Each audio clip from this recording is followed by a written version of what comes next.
Hi everyone, it's Elizabeth here. So I'm just doing this little version of a walk and talk in one of my favorite little parks in Seattle. The smoke has come back, and I think most of the country is probably up in arms about the presidential debate last night. But this, thought has been brewing in my head, and spiritual and yoga people have talked about this for years, if not decades, that the revolution starts in you. So obviously what you see now living in the West Coast, you see this form of anarchism, or it's like, is this revolution about to start in our cities or in our governments to resist certain governmental things. But the irony is, a lot of people that I know who are spiritual, whether they're the Christians or just fellow colleagues who've worked in yoga, they're leaving and they're going to other places. So, we have to understand why. And I talked to some people, and, they just mentioned that the vibration or the energy has become too radical. And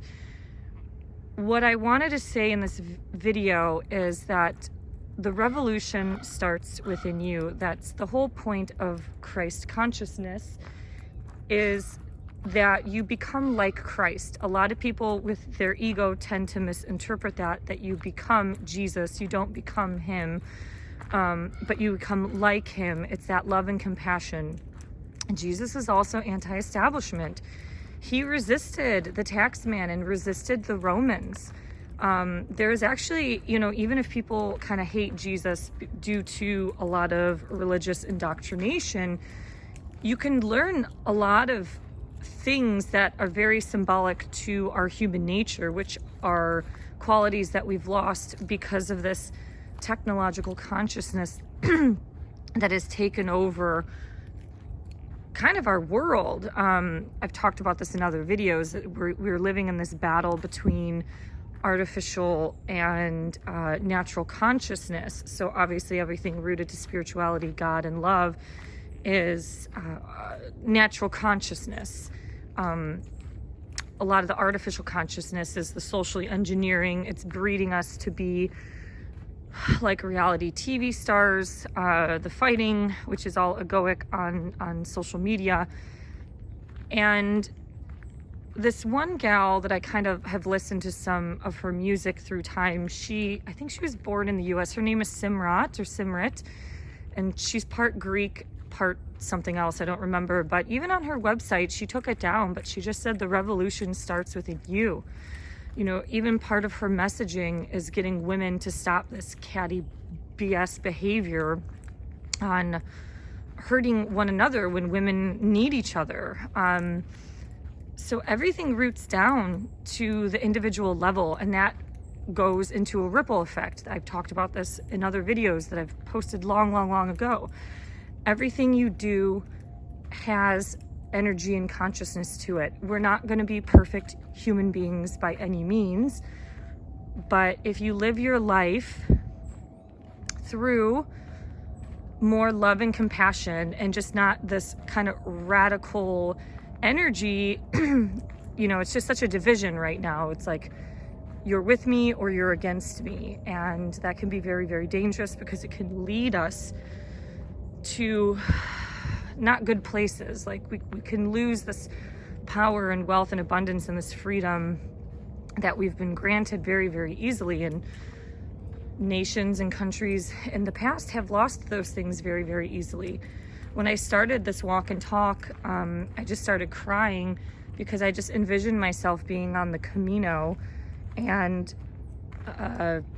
just all the energy flooded into my body with all these chills. And it just reminded me, like, this is the Seattle that I've come to remember. This is the Seattle, the peaceful Seattle, this beautiful landscape, this vast natural landscape that had so much energy and positivity. And, little hippie meditation yogi people were going down to the Puget Sound and blessing the water. And now it's like the energy is totally flipped. And a lot of this is in part because of technology and social media and the television, but people don't want to accept that responsibility. A lot of what happened yesterday in the political debates actually is a mirror reflection of what we've become. We have become like little adult children who instead of having, conversations or intellectual debates, we've become little narcissistic people that want our voice heard, and then we just name call other people and call them ass twats and things like that. I've seen people acting like idiots long before the 2016 elections. I've gotten caught up in that, and when I wasted hours of my time fighting with people, mainly in the exercise science realm, about vegetarianism and plant-based eating, I realized what a waste of time.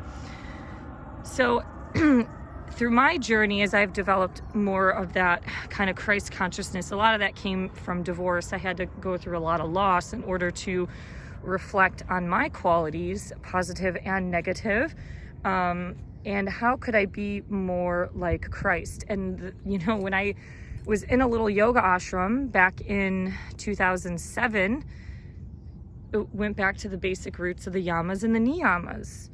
It was controlling your own actions, thoughts, and behavior. In yoga, the ancient yoga that I taught, not this modern crap that comes out from, Los Angeles or something like that, it stated that you do not even think negative thoughts toward another being.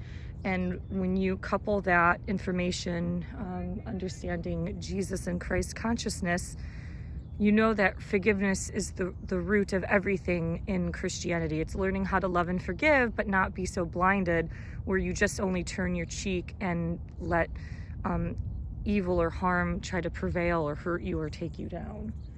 So the revolution starts within you, and it starts by social media, probably in this age. I live in the West Coast, so I have a lot of friends who are on, that more far left side.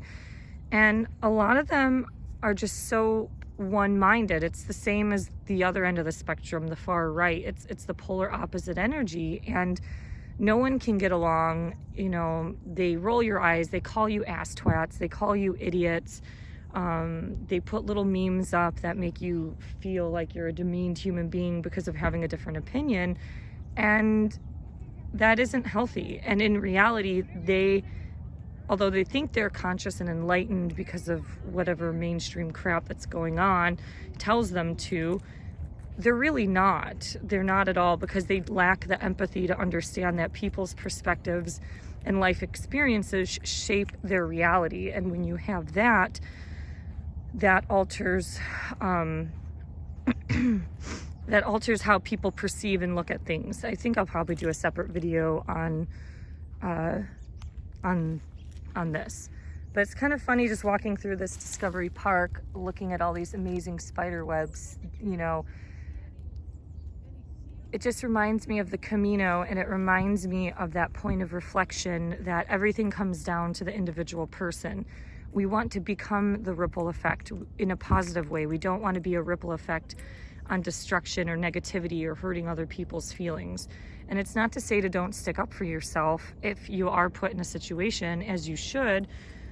But in general, in most cases in life, we want to live more consciously and positively, and helping to uplift people and pull people into a better part into their life, instead of just discouraging them or cutting them off on Facebook just because they believe in masks or they vote in one way, or I don't know. This is the adult child mentality, and this is where the elites or the dark forces have us. They have us by their grip because it will continue to further divide rather than the unity that everybody seeks.